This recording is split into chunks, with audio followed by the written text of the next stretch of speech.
Welcome to Luca and Miguel. Enjoy the video. You start by confirming system compatibility and selecting a suitable video. This matters because performance varies.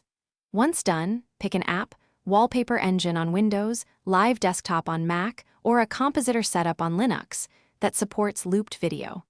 Make sure to close heavy apps so you can test playback smoothly. You'll import the MP4 or GIF into the tool and set it to loop. This is the first actionable step that gets the moving background rendering on your desktop. Now you configure playback and performance so the effect is smooth without hogging resources. Start by matching video resolution to your display, then set loop and decide whether audio should play. Once those basics are set, tweak FPS. 30 is a smart default, and enable pause on full screen to avoid interference with games or video calls.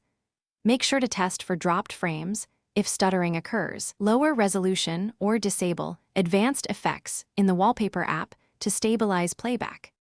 Finish by applying the wallpaper and validating behavior across common tasks. Open a browser, run a video, and check CPU/GPU usage. If you're on a laptop, make sure energy settings permit background activity so the wallpaper doesn't pause. Once applied, you'll also want to configure hotkeys or schedules if the tool supports them. If things go wrong, update your graphics drivers, lower the video resolution, or switch to a lighter file format. Those steps usually resolve stutter or black screen issues. Thanks for watching and please subscribe. It's the best investment you'll ever make.